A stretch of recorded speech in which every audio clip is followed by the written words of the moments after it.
بسم اللہ الرحمن الرحیم ولا يلزم النکاح بغیر شہود، اور ہمارے اس اصل پر نکاح بغیر شہود، گواہوں کے بغیر نکاح سے اعتراض لازم نہ آئے گا۔ اصل میں آپ پڑھ چکے کہ نہی عن الافعال الشرعیہ اس بات کا مقتضی ہے کہ وہ اپنی اصل کے اعتبار سے مشروع رہے اور وصف کے اعتبار سے غیر مشروع ہے۔ تو نہی عن الافعال الشرعیہ یہ اس بات کا مقتضی ہے کہ وہ اپنے اصل کے اعتبار سے مشروع ہے۔ اس اصل پر یہ اعتراض وارد ہوتا ہے کہ گواہوں کے بغیر نکاح کرنا یہ کیا ہے؟ گواہوں کے بغیر نکاح کرنا یہ غیر مشروع ہے۔ کیا ہے؟ اور اس کے ساتھ ساتھ اس سے منع بھی کیا گیا، منہی عنہ ہے۔ تو گواہوں کے بغیر نکاح کرنا جب منہی عنہ ہے، اور منہی عنہ کے بارے میں آپ پڑھ چکے ہیں کہ جس چیز سے منع کیا جاتا ہے وہ اپنی اصل کے اعتبار سے کیا ہو؟ مشروع۔ اور یہاں پر گواہوں کے بغیر نکاح جس سے منع فرمایا گیا یہ اپنی اصل کے اعتبار سے مشروع نہیں۔ تو اس کا جواب دیتے ہیں کہ گواہوں کے بغیر نکاح سے ہمارے اس اصل پر اعتراض لازم نہیں آتا، لِأَنَّهُ مَنْفِيٌّ، اس لیے کہ یہ منہی عنہ نہیں، یہاں نہیں، گفتگو ہماری کس کے اندر ہے؟ نہی کے اندر ہے۔ یہاں نہیں بلکہ کیا ہے؟ نفی ہے۔ نہیں اور نفی دونوں کے اندر کیا ہے؟ فرق۔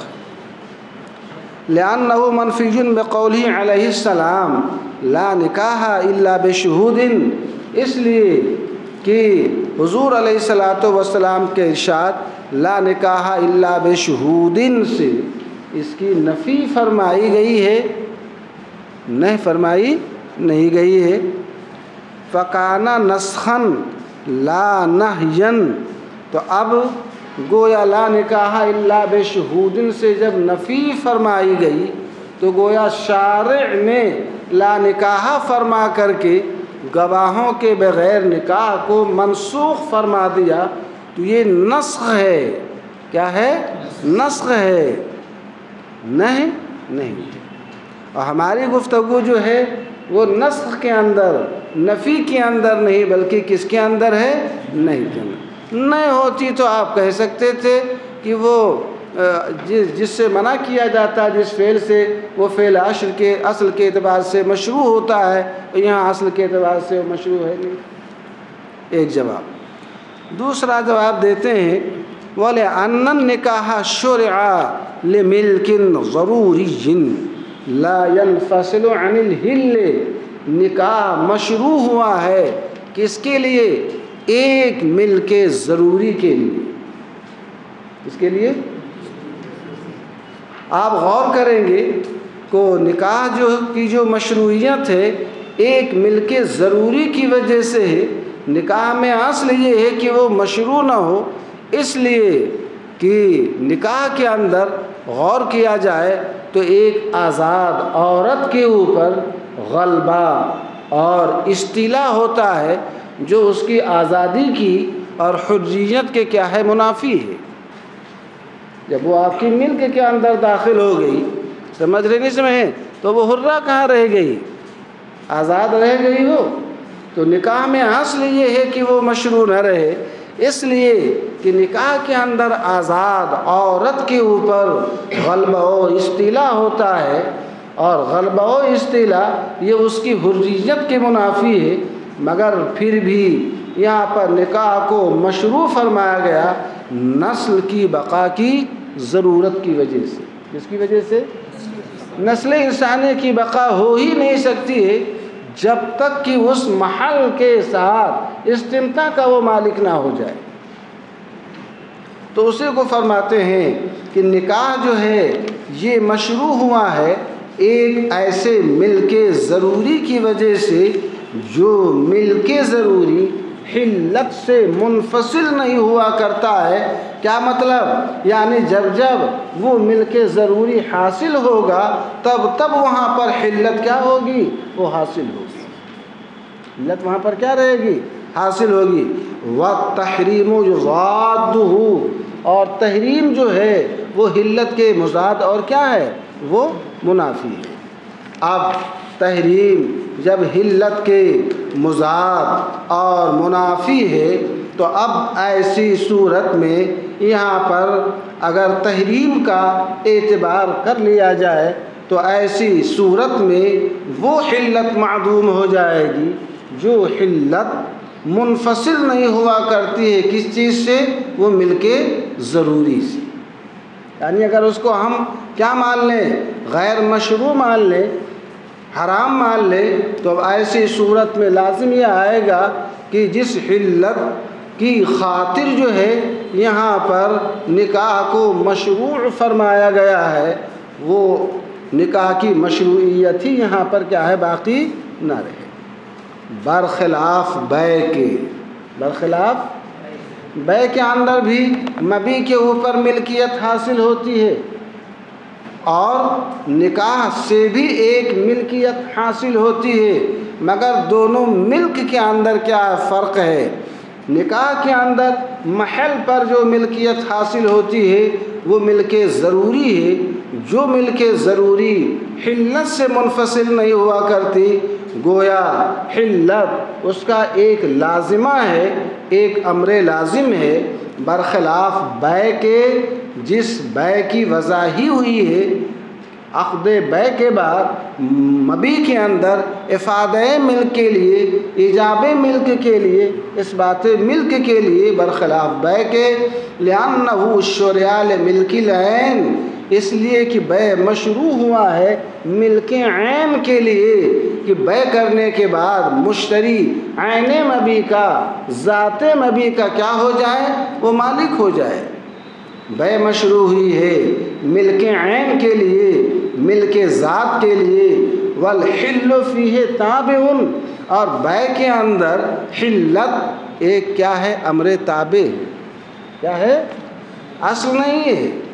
اس لیے کہ کبھی کبھی ہم دیکھتے ہیں کہ جس مبیع کے اوپر ملکیت حاصل ہوتی ہے، ملکیت تو ہوتی ہے مگر حلت وہاں پر معدوم ہوتی ہے۔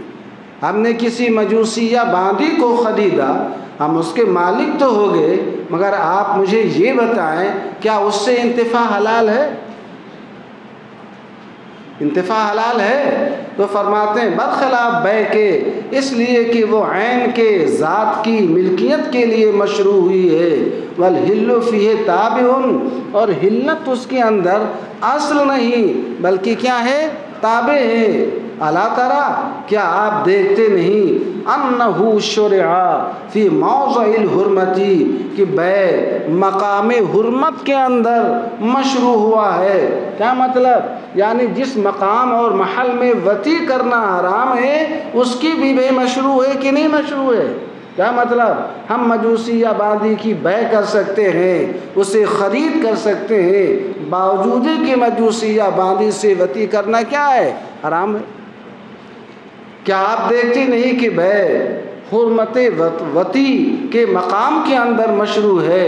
وفی ما لا يحتمل الحل اصلا، اور ایسے مقام کے اندر بھی بیع مشروع ہے جو مقام حل وطی کا اصلا احتمال رکھتا ہی نہیں۔ اس کی مثال ہم نے کل امت المجوسیہ والعبید والبہائم، امت مجوسیہ تو یہ مثال اس کی ہے کہ یہاں بیع ایسے مقام کے اندر مشروع ہے جس مقام سے انتفاع کرنا اور جس مقام اور محل میں وطی کرنا کیا ہے؟ حرام ہے۔ اور یہ عبید اور بہائم، غلام اور چوپائے، یہاں بیع ایسے مقام اور محل کے اندر ہیں جو حقیقت کے اعتبار سے حل وطی کا احتمال ہی نہیں رکھتے۔ یہ اصل مسکراتے ہیں بہت دیر سے۔ تو اب یہ عبید اور بہائم، یہ مثال کس کی ہے؟ یہ اس مبیع کی ہے جو حل وطی کا احتمال رکھتا ہی نہیں، اس سے معلوم یہ ہوا کہ نکاح بغیر شہود یہ بیع کے برخلاف ہے، کیونکہ بیع کے اندر جو ہے مشروعیت کے بقا کا قول تو کیا جا سکتا ہے، اور نہی کی جو حقیقت ہے کیا کہ نہی کے باوجود اپنی اصل کے اعتبار سے وہ کیا رہے، وہ مشروع رہے، وہاں پر نہی کی حقیقت پر عمل کرنا ممکن ہے، اس لیے کہ بیع کی مشروعیت ہی ہوئی ہے عین کی ملکیت کے لیے، وَالتَّحْرِیمُ لَا يُضَادُّهُ، اور تحریم جو ہے اس کی ضد نہیں ہے، تحریم اس کے منافی نہیں ہے، برخلاف نکاح کے کہ نکاح کے اندر بتایا تھا کہ وہاں پر ہم دیکھتے ہیں کہ مشروعیت جو ہوئی ہے ایک ملک ضروری کے لیے، جو ملک ضروری حلت سے کبھی منفصل نہیں ہوا کرتی ہے، بلکہ اگر حلت وہاں پر منفصل ہو جائے تو ایسی صورت میں پھر ملک کا جو ہے کوئی حاصل رہے گا، ملک کا کوئی فائدہ رہے گا؟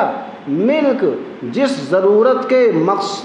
ضرورت کے پیش نظر وہاں پر حاصل ہے، اس کا مقصد یہی ہے کہ وطی حلال ہو، افزائش نسل ہو۔ اگر وطی وہاں پر حرام ہو جائے، وطی حلال نہ رہے، تو ایسی صورت میں افزائش نسل ہو سکتی ہے؟ ضرورت کا تحقق جو ہوا ہے وہ افزائش نسل کے پیش نظر ہوا ہے، نسل کی افزائش اسی وقت ہی وہاں پر ممکن ہے، اور یہ ضرورت اسی وقت جو ہے افزائش نسل کی ضرورت کو پورا کرے گی جبکہ اس مقام کے اندر وطی کرنا کیا رہے، حلال رہے۔ تو فرماتے دونوں کے اندر کیا ہے، فرق ہے۔ ولا یقال فی الغصب، اور غصب کے اندر یہ نہ کہا جائے انہو یثبت الملک مقصودا۔ اصل میں یہاں پر بھی ایک قسم کا اعتراض پیدا ہوتا ہے کہ غصب سے بھی منع فرمایا گیا ہے، غصب منہی عنہ ہے کہ نہیں، مگر غصب منہی عنہ ہوتے ہوئے یہ سبب بن جاتا ہے کس چیز کا، وہ ایک امر مشروع کا۔ تو فرماتے ہیں لا یقال فی الغصب، غصب کے اندر یہ اعتراض نہ کیا جائے کیا کہ انہو یثبت الملک، کہ یہ بھی مثبت ملک ہے، یہ بھی کیا ہے، مثبت ملک ہے۔ اصل میں دیکھیں غصب اور زنا دونوں کے دونوں آپ دیکھیں یہ منہی عنہ ہیں۔ قرآن میں فرمایا گیا لا تقربوا الزنا، اس سے زنا کا منہی عنہ ہونا ثابت ہوتا ہے۔ قرآن میں فرمایا گیا وَلَا تَأْكُلُوا أَمْوَالَكُمْ بَيْنَكُمْ بِالْبَاطِلِ، اپنے مالوں کو اپنے درمیان ناحق طور پر تم نہ کھاؤ۔ ظاہر سی بات یہ اموال یتامہ ہی کے بارے میں نہ فرمایا گیا ہے، کیا مطلب، یعنی ان کا مال ہڑپ کر کے بے وجہ شرعی تم کھا لو، جو غصب کے درجے میں ہے تم ایسا نہ کرو۔ آپ غور کریں زنا اور غصب یہ دونوں کے دونوں کیا ہیں، منہی عنہ ہیں، اور اس کے باوجود حنفیہ کے اوپر یہ اعتراض پیدا ہوتا ہے کہ نہی کے بعد بھی جو ہے تم مشروعیت کے قائل ہو، کیونکہ تم یہ کہتے ہو کہ غصب یہ سبب بنتا ہے کس کا، مال مغصوب کے مالک ہونے کا۔ یہ ضابطہ آپ پڑھ چکے ہیں کہ غاصب نے جب مغصوب منہوں کو زمان ادا کر دیا تو زمان ادا کرنے کے بعد وہ مغصوب کا کیا ہو جاتا ہے، مالک ہوتا ہے کہ نہیں مالک ہوتا ہے۔ تو اعتراض یہ کرتے ہیں کہ زمان کے ادا کرنے کے وقت غاصب کا مالک ہو جانا شے مغصوب کا یہ کیوں ہوا، یہ غصب ہی نہ سبب بنا۔ تو اب فرماتے ہیں کہ غصب منہی عنہ ہے، اس کے باوجود جو ہے یہ افادہ کرتا ہے کس چیز کا، شے مغصوب کی ملکیت کا۔ گویا شے مغصوب پر تمہاری جو ملکیت ہوگی وہ ملک مشروع نہ ثابت ہوگی، تو یہ اعتراض کرتے ہیں کہ تم نے غصب کو مغصوب کی ملکیت کا سبب بنایا زمان کے ادا کرنے کے وقت، اسی طریقے سے زنا جو منہی عنہ ہے اس کو بھی تم نے سبب بنایا ہے کس چیز کا؟ حرمت مصاہرت کا، کہ زنا سے حرمت مصاہرت ثابت ہوتی ہے کہ نہیں ثابت ہوتی ہے؟ حرمت مصاہرت یہ بھی اللہ کی ایک نعمت ہے، اور نعمت جو ہے یہ کسی سبب مشروع ہی کے ذریعے کیا ہوتی ہے؟ وہ حاصل ہوتی ہے۔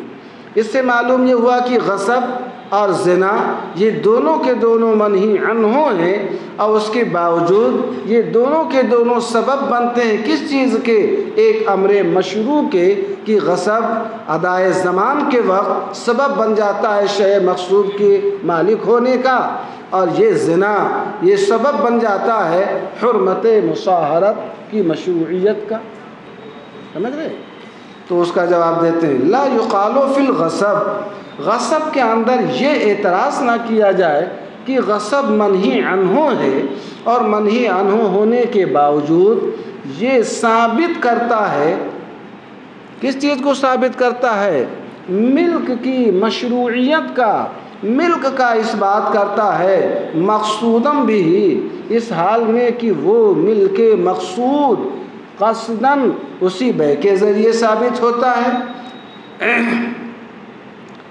اب فرماتے ہیں بل یثبت شرطا لحکم شرعی، غصب میں یہ اعتراض نہ کیا جائے کہ غصب یہ ملک کو ثابت کرتا ہے اس حال میں کہ وہ ملک بے غصب کے ذریعے مقصود ہوتا ہے، جس طریقے سے بے جو ہے وہ ملک کو کیا کرتا ہے؟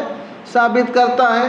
یہاں تک کہ یہ اعتراض ہو کہ غصب منہی عنہ ہوتے ہوئے جو ایک فعل حسی ہے، سمجھ رہے ہیں، یہ مفید بن رہا ہے اور مثبت بن رہا ہے غاصب کی ملکیت کا، یہ اعتراض کیوں نہ کیا جائے؟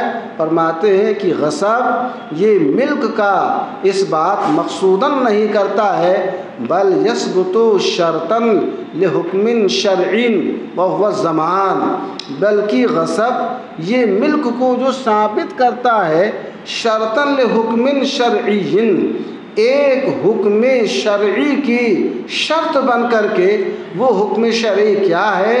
الزمان علی الغاصب، یہ غاصب کے اوپر شے مغصوب کا زمان اس وقت لازم ہوا کرتا ہے جبکہ شے مغصوب اس کے پاس موجود نہ ہو۔ اب جب اس نے شے مغصوب کو اس نے ادا کر دیا، اس کا زمان ادا کر دیا، زمان کے ادا کرنے کے بعد اگر غاصب کی شے مغصوب کے اوپر ملکیت ثابت نہ ہو تو ایسی صورت میں لازم آئے گا کہ مغصوب منہ کی ملکیت کے اندر وہ زمان بھی رہے اور اس کے ساتھ ساتھ کیا رہے؟ شے مغصوب بھی رہے، گویا عوضین اور بدلین دونوں کے دونوں نہ اس کے اندر مجتمع ہو جائیں گے۔ فرماتے ہیں بل یثبت بہ شرعا، بلکہ غاصب کے لیے جو ملک ثابت ہوتا ہے، فرماتے ہیں یہ ایک حکم شرعی کی شرط بن کر کے ثابت ہوتا ہے۔ وہ حکم شرعی کیا ہے؟ غاصب کے اوپر زمان ادا کرنا ہے، لأنہ شرع جبرا، اس لیے کہ غاصب کے اوپر زمان جو مشروع کیا گیا ہے وہ کیوں جبرن لحق المالک، تاکہ مغصوب منہ جو شے مغصوب کا مالک ہے اس کے حق کا تدارک ہو جائے، اس کی تلافی ہو جائے، جبرن لحق المالک۔ فیعتمد الفوات، یعتمدو کی ضمیر زمان کی طرف راجع ہے، اور فوات سے مراد کیا ہے؟ اے فوات ملک المغصوب عن المالک۔ اب جب زمان یہ مالک کے حق کے تدارک اور تلافی کے لیے مشروع ہوا ہے تو زمان اس بات کا مقتضی ہے کہ مالک کی ملکیت شے مغصوب سے ادائے زمان کے وقت کیا ہو جائے؟ فوت ہو جائے۔ اب جب مالک کی ملکیت شے مغصوب سے ادائے زمان کے وقت فوت ہو گئی تو اب مالک کی ملکیت میں وہ داخل نہ رہے اور غاصب کی بھی ملکیت میں داخل نہ رہے تو شرع کے اندر کوئی ایسی نظیر نہیں ہے کہ نہ مالک اس کا مالک رہے اور نہ ہی غاصب اس کا کیا رہے؟ مالک رہے۔ فرماتے فَيَعْتَمِدُ الْفَوَاتِ، زمان یہ مستلزم ہے، مقتضی اور موجب ہے شے مغصوب سے مالک کی ملکیت کے فوت ہو جانے کا۔ کیوں؟ لِأَلَّا يَجْتَمِعَ الْبَدْلَانِ وَهُوَ الزَّمَانُ وَالْمَغْصُوبُ فِي مِلْكِ شخص واحد۔ میں نے پہلے ہی عرض کیا تھا یہ زمان کیوں مستلزم ہے مالک کی ملکیت کے فوت ہونے کا، تاکہ دو بدل، دو عوض، زمان اور شے مغصوب ایک ہی شخص کی ملکیت کے اندر جو جمع نہ ہو جائیں۔ تو لامحالہ یہ ماننا پڑے گا کہ زمان کی ادا کرنے کے وقت شے مغصوب مالک کی ملکیت سے خارج ہو کر کے غاصب کی ملکیت کے اندر داخل ہو جایا کرتا ہے۔ اب جب ملک کو یہاں پر زمان کی ادا کرنے کے وقت شے مغصوب پر وہ غاصب کی ملکیت ثابت ہوتی ہے، وہ کیوں؟ شرطاً لحکم شرعی۔ اب فرماتے ہیں جب ملک کو یہاں پر شرط قرار دیا گیا ہے ایک حکم شرعی کا، کس کا؟ وہ حکم شرعی ہے کیا؟ وہ زمان نہ ہے۔ فرماتے ہیں کہ جب یہاں پر ملک کو ایک حکم شرعی کی شرط قرار دے دیا گیا، وَالشَّرْطُ الْحُكْمِ تَابِعٌ لَهُ، اور حکم کی جو شرط ہوتی ہے وہ حکم کے کیا ہوا کرتی ہے؟ وہ تابع ہوا کرتی ہے۔ تو اب غاصب کے لیے شے مغصوب کے اوپر جو ملکیت کا ثبوت ہے حسنم بحسن ہی، یہ حسن ہو جائے گا شرط کے حسن ہونے کی وجہ سے۔ ظاہر سی بات ہے اگر زمان کا حکم نہ ہو تو مالک کا جو حق ہے وہ تلف نہ ہو جائے گا۔ تو زمان ایک شرط حسن ہے، تو فرماتے ہیں اس شرط کے حسن ہونے کی وجہ سے اب یہ بھی شے کیا ہو جائے گی؟ وہ حسن ہو جائے گی۔ اگر زمان نہ ہوتا تو شے مغصوب کے اوپر وہ ملکیت ثابت ہوتی۔ تو فرماتے ہیں شے مغصوب کے اوپر غاصب کی ملکیت جو ثابت ہوتی ہے وہ کیوں ثابت ہوتی ہے؟ فرماتے ہیں وہ اس وجہ سے ملکیت ثابت ہوتی ہے کہ ثبوت ملک یہ شرط ہے ایک حکم شرعی یعنی زمان کی۔ جب زمان ادا کرے گا تبھی نہ مالک ہوگا، زمان اگر وہ ادا نہ کرتا تو اس کا مالک وہ رہتا۔ زمان ادا کرنا ایک شرط حسن ہے، شرط کے حسن ہونے کی وجہ سے یہ شے بھی کیا ہو گئی؟ حسن ہو گئی۔ وَكَذَلِكَ الزِّنَا، اسی طریقے سے زنا کو آپ دیکھیں جو منہی عنہ ہے، لا یوجب حرمت المصاہرہ اصلا بنفسہ۔ غور کیجئے گا، زنا یہ خود بخود بذات خود یہ حرمت مصاہرت کا موجب نہیں۔ نفس زنا یہ حرمت مصاہرت کو واجب نہیں کرتا ہے۔ زنا سبب بنتا ہے استقرار نطفہ کا، استقرار نطفہ یہ سبب بنتا ہے حصول ولد کا۔ کس کا؟ حصول ولد کا۔ اور ولد یہ سبب بنتا ہے کس چیز کا؟ اس حرمت مصاہرت کا۔ تو آپ غور کریں، نفس زنا یہ حرمت مصاہرت کا سبب نہیں بلکہ اصل جو سبب ہے حرمت مصاہرت کا وہ کون ہے؟ ولد ہے۔ ولد کو آپ دیکھیں یہ اللہ کے صنع سے ہے، یہ صنع عبد سے نہیں۔ کتنے لوگ ہیں جو اپنی بیویوں سے وطی کرتے ہیں، استقرار بھی وہ ماں کا تحقق بھی ہوتا ہے مگر ولد کا حصول نہیں ہوتا ہے۔ رب العالمین کا اگر اس کا فعل اگر شامل حال نہ ہو، اس کی قدرت، اس کا ارادہ اگر اس سے متعلق نہ ہو تو کیا صنع عبد کی تاثیر اس بات کے اندر مؤثر ہو سکتی ہے؟ تو فرماتے ہیں آپ غور کیجئے، زنا یہ سبب بنتا ہے ماں کا، ماں سبب بنتا ہے کس کا؟ ولد کا۔ ولد یہ صنع عبد سے نہیں بلکہ یہ اللہ کے خلق سے ہے۔ کس سے ہے؟ صنع اللہ سے ہے، صنع اللہ الذی اتقن کل شیء، یہ صنع باری سے ہے، یہ اللہ کی مخلوق ہے، اور اس کے اندر کسی قسم کی کوئی معصیت نہیں، وہ معصیت سے وہ کیا ہے؟ وہ پاک ہے۔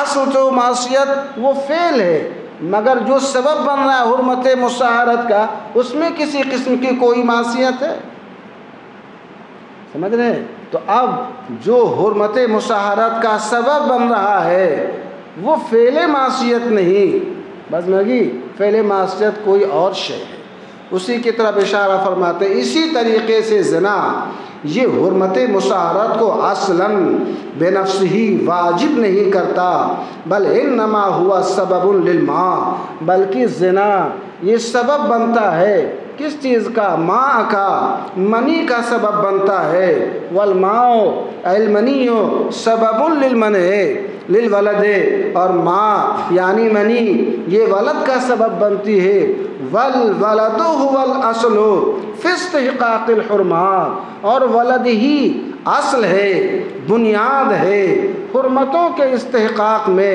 ولا عصیان ولا عدوان فی، اور ولد کے اندر دیکھا جائے تو اس کے اندر نہ کسی قسم کی کوئی معصیت ہے اور نہ ہی کسی قسم کی کوئی سرکشی۔ تو اب یہاں پر دیکھیں ولد کے اندر کوئی معصیت کیوں نہیں؟ میں نے عرض کیا لِأَنَّهُ مَخْلُوقٌ بِصُنْعِهِ تَعَالَى، اس لیے کہ وہ اللہ کے صنع سے، اس کے خلق سے، اس کی تکوین سے، اس کی ایجاد اور ابتدا سے نہ وجود میں آیا ہے، منصہ شہود پر آیا ہے، اس میں بندے کا آپ دیکھیں گے اصالتاً دخل نہیں ہے۔ خلاصہ یہ نکلا کہ ولد ہی اصل ہے حرمتوں کے استحقاق میں۔ کیا مطلب؟ یعنی اولاً ولد کے اوپر، کس کے اوپر؟ ولد کے اوپر واتی کا باپ اور اس کا بیٹا حرام ہوتا ہے جب وہ کیا ہو؟ مؤنث ہو۔ اولاً کون؟ اس ولد کے اوپر، اس مولود اگر مؤنث ہے، مولود کیا ہے؟ فرع مزنیۃ وممسوسۃ، مزنیہ کی جو فرع ہوگی، ممسوسہ کی جو فرع ہوگی وہ حرام ہوگی کس کے اوپر؟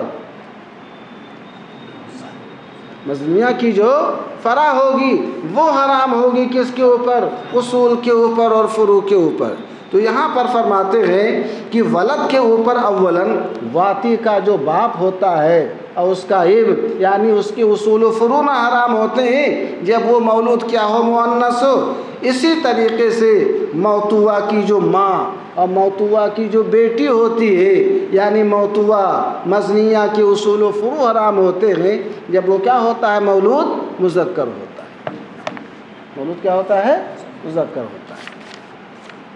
تو ولد ہی اصل ہے حرمتوں کے استحقاق میں، ولا عصیان ولا عدوان فی، ثم تتعدى منه، ثم تتعدى منه الى اطرافه، پھر اس ولد، تتعدى کی ضمیر حرمت کی طرف ہے، پھر یہ حرمت اس ولد سے اس ولد کے اطراف کی طرف، ولد کے اطراف کون ہیں؟ یعنی اس کے ماں اور باپ، اس کے جو اصول اور فروع ہیں۔ فرماتے ہیں پھر حرمت اس ولد سے اس کے اطراف کی طرف متعدی ہوتی ہے، وَتَتَعَدَّى إِلَىٰ أَسْبَابِهِ، اور یہ حرمت یہ ولد کے جو اسباب ہوتے ہیں ان کی طرف بھی متعدی ہوتی ہے، کسی فعل زنا ہی یہ سبب نہیں بنتا ہے، بلکہ ولد کے جو بھی اسباب ہیں، چاہے تقبیل ہو، چاہے مس بالشہوہ ہو، چاہے نظر الی داخل الفرد بالشہوہ ہو، یہ سب کے سب ولد کے اسباب بنتے ہیں کہ نہیں بنتے ہیں؟ کہ یہ سب کے سب داعی الوتی ہیں کہ نہیں ہیں؟ تو فرماتے ہیں پھر یہ حرمت متعدی ہوتی ہے کس کی طرف؟ اس کے اسباب کی طرف متعدی ہوتی ہے۔ بات دیکھ میں آگئی؟ وما قام مقام غیرہ، اور جو چیز اپنے غیر کے قائم مقام ہو، یہ مقام غیرہ سے بتانا یہ چاہتے ہیں کہ زنا جو ہے یہ قائم مقام کس کے ہو گیا؟ ولد کی۔ زنا کو کس کے قائم مقام قرار دے دیا گیا؟ مقام غیرہ سے اشارہ کرنا چاہتے ہیں کہ یہ زنا قائم مقام کس کے ہے؟ وہ ولد کے ہے۔ تو جب زنا قائم مقام ولد کے ہے، جیسے تراب یہ قائم مقام کس کے ہے؟ یہ ماء کے ہے۔ کس کے قائم مقام ہے؟ ماء کے۔ تو اب جب ماء مطہر ہے تو تراب بھی کیا ہوگا؟ مطہر ہوگا۔ اب جب زنا کو ہم نے قائم مقام کس کے کر دیا؟ ولد کے۔ کس کے؟ ولد کے۔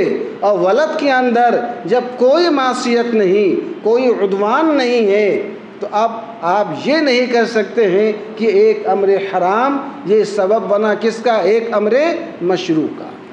جیسے وہاں پر آپ نے تراب کو قائم مقام کس کا مانا؟ ماء کا مانا۔ تو جیسے ماء کیا ہے؟ مطہر ہے، ایسے مطہر کون ہوگا؟ تراب بھی مطہر ہوگا۔ ایسے جب ہم نے زنا کو قائم مقام کس کے کر دیا؟ ولد کے، کہ ولد کے وہ قائم مقام ہے، اور ولد لا عصیانہ ولا عدوانہ، وہ عصیان سے اور عدوان سے کیا ہے؟ پاک ہے، وہ مقام حرمت نہیں ہے۔ تو اب یہ محل رہا یہاں پر کہنے کا کہ ایک امر حرام، ایک امر منہی یہ سبب بن گیا ایک امر مشروع کا۔ اس طرح اشارہ وما قام مقام غیرہ، ماں کا ترجمہ آپ کر لیں وہ زنا جو قائم مقام کس کے ہے؟ ولد کے۔ وما قام مقام غیرہ، جو چیز اپنے غیر کے قائم مقام ہوا کرتی ہے، جو چیز اپنے غیر کے قائم مقام ہوتی ہے، انما یعمل، صرف وہ چیز عامل ہوتی ہے، مؤثر ہوتی ہے، بعلت الاصل، زنا کو قائم مقام نہ بنایا گیا کس کے؟ ولد کے۔ تو ولد اصل نہ ہوا، اور یہ کیا اس کا بن گیا؟ قائم مقام نہ بن گیا۔ فرماتے جو چیز اپنے غیر کے قائم مقام ہوا کرتی ہے، انما یعمل بعلت الاصل، وہ صرف عامل ہوا کرتی ہے اصل کی علت کے اعتبار سے۔ یہاں اصل ہے کون؟ وہ ولد نہ ہے۔ ہم ولد کو دیکھتے ہیں، وہ عصیان سے، عدوان سے، حرمت سے کیا ہے؟ وہ پاک ہے۔ جو چیز اپنے غیر کے قائم مقام ہوتی ہے، صرف وہ عامل ہوتی ہے اصل کی علت کے اعتبار سے۔ اب ہم دیکھتے ہیں کہ یہاں پر یہ زنا یہ قائم مقام ولد کے ہے حرمت مصاہرت کے اندر، تو یہ عامل یہ وہی عمل کرے گا کیا جو عمل کون کر رہا ہے؟ ولد کر رہا ہے۔ واضح میں آگی؟ یہاں ہم وصف زنا کی طرف نہیں دیکھیں گے کہ وہ کیا ہے؟ حرام ہے۔ ہم دیکھیں گے کس چیز کو؟ اصل کی علت کو، کہ ولد کیا حرمتوں سے پاک ہے۔